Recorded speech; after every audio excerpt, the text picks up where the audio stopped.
Hey everyone, I am Kerry Fisher with Five Star Real Estate, and I just wanted to get this recording done because I have spent some time talking with so many different clients of mine, and I've tried to put out a few different videos leading up to some of the changes that we're experiencing right now.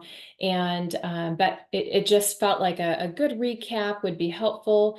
So that's where I am today, and hopefully this will be a nice quick recap for you for some of what you might be hearing in the news regarding the buyer agency, the commissions with sellers, how does that impact your listings? How does it impact our buyers? And all around agency relationships and compensation. So wanted to share this real quickly. Feel free to reach out if you have more questions, but hopefully this sheds some light and answers some basics on the topic. So let me share my screen real quickly and give you an idea of what you can expect. So essentially, what I want to talk through is who is NAR. You've heard that NAR has been in the news around all of this, and I'll talk about that. What is broker co-op and how does it relate to our local MLS? Explaining the lawsuit and the initial policy change, the ruling, the settlement, the changes for our home buyers, changes for home sellers, and some additional resources I'm going to share. So first of all, who is NAR? As a real estate agent here locally, belonging to some of our larger brokerage companies, we are required to join our local board, which is the Greater Kalamazoo Association of Realtors, and the Michigan Association of Realtors, and then also the National Association of Realtors. So being a part of the National Association of Realtors, they have a group of rules and regulations that as real estate persons, that when we join them, we have access to all of their benefits, but we also have to follow the rules. And part of those rules was in order for us to enter listings into the local MLS, we would be offering this, what we call a broker co-op fee. And so NAR has had a policy that required a listing agent offer a cooperative fee for the selling buyer's agent. And that was basically some amount of compensation for assisting in selling a seller's property. So as a listing agent, I would meet with one of my sellers and explain the amount of compensation or professional fee that I'm going to work for. And as part of that, we would discuss the amount that I would be willing to share towards the agent that would be selling the property. And so that commission is that cooperative broker fee. And that fee was always entered into our local MLS when I entered the listings onto the MLS. So a buyer agent could see what percent of compensation was being offered before they ever showed a property. So as a buyer's agent, in the past, when I would go show a property, I would look that property up online. I could immediately see what that seller through the listing agent would be offering me as a buyer's agent as compensation for selling that listing. And so what happened back in 2019, home sellers in various states filed lawsuits against NAR and various brokerages. The lawsuit, Burnett versus NAR, alleged that, and this was out of Missouri, alleged that NAR and brokerages conspired to increase real estate commission by forcing them to be advertised on the MLS to buyers agents, and that NAR's rules were inflexible because it forced home sellers to offer some form of compensation to have their listing posted in the MLS, which inflated what could or should or would be paid as commission. And NAR has since changed the policy initially to allow a home seller to offer zero compensation. However, the amount of compensation was still displayed on our local MLS. So, once that lawsuit came out in 2019, in response to that, I think it was 2022, NAR came and said, okay, you don't have to, you can offer zero compensation, but that compensation still has continued to show up until now on our local MLS. So when that happened, it essentially meant that, the sellers, when they were listing their properties, they had to think, okay, gosh, if I offer zero compensation, but I can see that all of the competitors in my local market are offering a certain amount, gosh, to be competitive, do I need to be offering a certain amount also? So that, because that commission was then negotiated with the seller up front, this lawsuit said, hey, that keeps the buyer from being able to negotiate with their agent. So the ruling and settlement. So in 2023, a judge ruled that NAR was inflating commissions by having the seller couple the buyer's agent commission with the listing agent commission as a predetermined amount, like I was just mentioning, and then forcing it to be published on the MLS. Essentially, this was felt to have removed the buyer's ability to negotiate their own commission. So if the buyer's agent knew that they were going to go show a specific house, get paid a certain amount, the buyer didn't even really have to be involved with that negotiation. So what this has led to is this past spring, of course, you can see that this has drug on for a few years, and NAR still feels that they have tried to provide fair housing, and all of this has been, in an attempt to make homeownership easier and more accessible for more people. But this has drug on for so long that they decided to settle this lawsuit and tried to come up with some fair regulations that they thought would accomplish what the parties in the lawsuit were really trying to accomplish in the beginning anyway. And so they rolled out new regulations, and those regulations went into effect on August 17th. So what does that mean? And so changes for home buyers. I'll talk about home buyers first. So before touring homes with a realtor, buyers need to sign an agreement. The agreement will explain what services the agent is providing, the compensation that the agent will be paid, the term of the agreement with the agent, and the buyer will need to understand agency relationships and if one is being established with the agreement. In the past, a buyer could view homes with an agent and not have an agency agreement in place.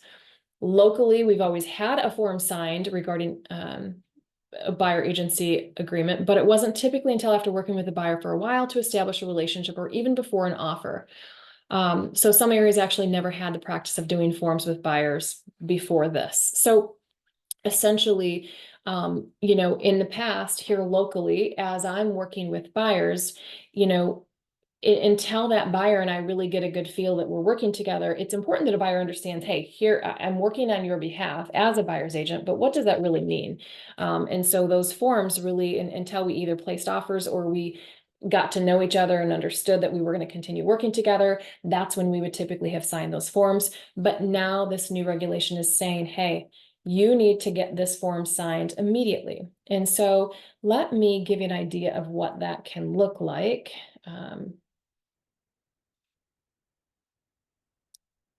So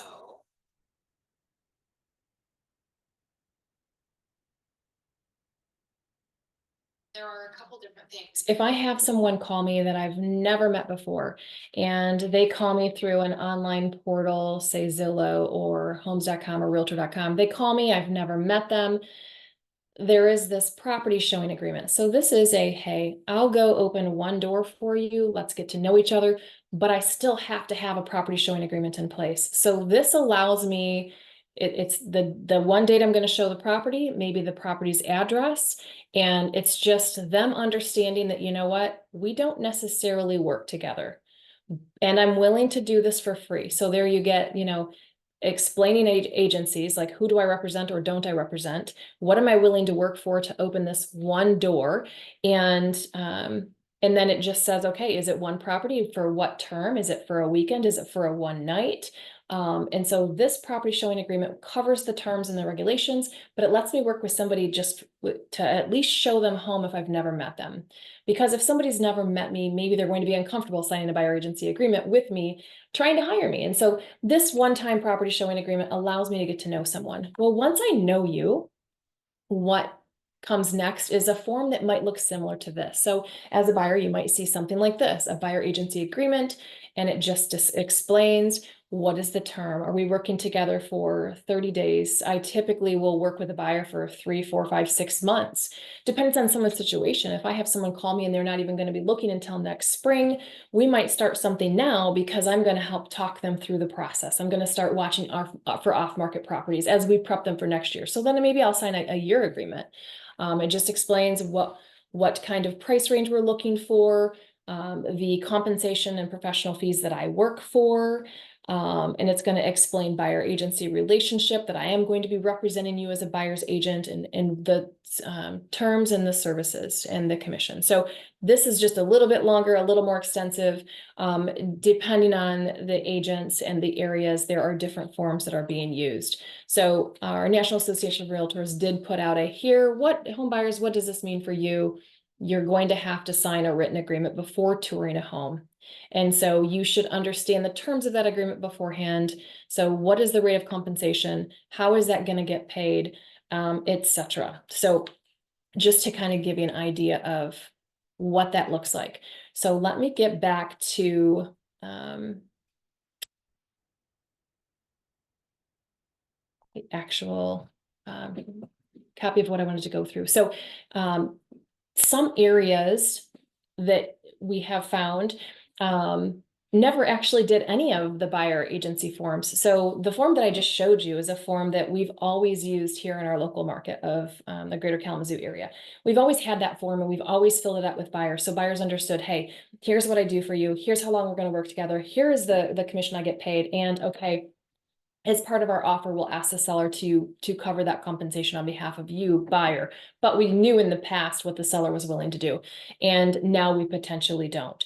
So again, this just requires a bit more disclosure from all agents that are National Association of Realtor agents to ensure that the buyers understand, and it's all disclosed up front. So not necessarily a bad thing, just more forms up front quicker. So another thing is that as part of this process, buyers want to understand the commission they're negotiating with their buyer's agent when they sign a buyer agency agreement to hire a buyer's agent. They must be told and understand that commissions are not set by law and negotiable. A buyer will want to understand how that commission is going to be paid and when. Options could look like the following. So every buyer's agent, I mean, there are over 900 agents just right here in our local Kalamazoo market. Now, you know, a buyer has to consider who they want to work with, who has the experience and the guidance and the know-how to help them based on what they're looking for and help them navigate the process. So each agent might work for a different level of commission. So that's a conversation you want to have with your buyer's agent. And then as part of that conversation, when you discuss what commission that buyer's agent's going to work for, you know, it's really how is that commission going to get paid? And so whether or not, you know, you can ask the seller as part of your offer to pay some or all of your buyer's agent commission at closing. And the seller may be offering some of those broker co-op fees up front. So the sellers can still offer those. They're just not displayed on our MLS. So buyer's agents, when we call to show homes, we have to ask up front, okay, is there a broker co-op fee being offered or not? And so the seller may be offering some concessions on the listing, which the buyer could choose to designate as commission for the buyer's agent in their offer. Or the buyer could just pay the commission directly themselves at closing. It really, you know, when you work with us agents, it's kind of like what's going to be the best strategy for you and what we're trying to accomplish. And so, you know, many buyers might not be able to afford their down payment and their closing cost and then also pay for their buyer's agent. So, you know, it still has been, since this rolled out, more commonplace than not to ask for the seller to offer that compensation as part of the offer and still negotiating it back and forth with the seller. So what does this mean for our home sellers?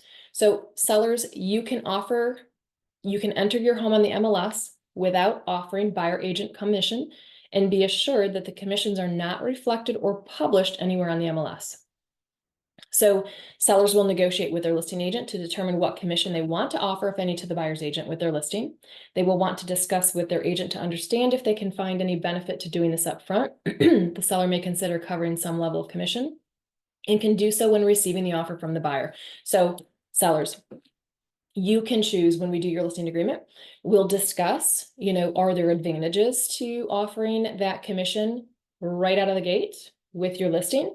I can't put it on the MLS, but I can certainly tell, and I can advertise it off from the MLS so that buyers understand that you're willing to cover it, just so that it's known up front and that the agents know it up front. However, you have the option of not doing that, right? What could be the disadvantage of you offering it with your listing? Well, the disadvantage is if a buyer has negotiated an amount lower than what you're putting on your listing, you could have potentially saved a little bit of commission by not having it offered on your listing. The, some of the, I guess, argument that agents are using out there in the marketplace is that, hey, if you don't have this broker and buyer agency compensation offered right on your listing, how could that hurt you? And certainly because this is so new, we don't yet know what the results are and how this is all going to be impacted 8 to 10 to 12 months down the road. And so, and there are a lot of agents out there that are potentially, I hate to say, misleading or giving misinformation to their clients. And so they might be educating their clients to potentially not see listings that don't offer this, because if they feel that they have a client that couldn't afford to pay it, they might say, you know what, this seller isn't offering anything. So is it worth our time and effort to go after this particular listing when this seller's not offering compensation, but these two sellers over here that you want to go see are offering it? So, I hate to say that some agents would actually just avoid showing listings because it's not being offered. But it's a conversation that they have to have with their buyers to say, okay, based on the buyer situation, are you in a bidding war? Because you could certainly still, if you represent a buyer is offer that in your listing or in your offer and ask the seller to cover that compensation. So, again, there's just a lot more conversations that we're having to have about some of the advantages, some of the disadvantages, and certainly as a listing agent, as we're walking through this in the market and navigating this in the next upcoming months, I'll be educating my clients as to what we are seeing firsthand. Our team sells, 100 to 200 houses every year. And so we're seeing a lot of this play out, and I'll be educating my clients as we work through this on what we are seeing. So some resources that you'll be able to click through is just facts about the settlement, the facts for home buyers, facts for home sellers, and hopefully that will help give you the information you need to make good decisions. And again, I am happy to answer further questions, but I wanted to make sure my clients had access to this, so that you could at least have some of the general information, and then give me a call, text me, and let's talk a little bit more, talk with one of our agents on the team so that you can feel super comfortable on what's best for your situation or what's the best strategy for you.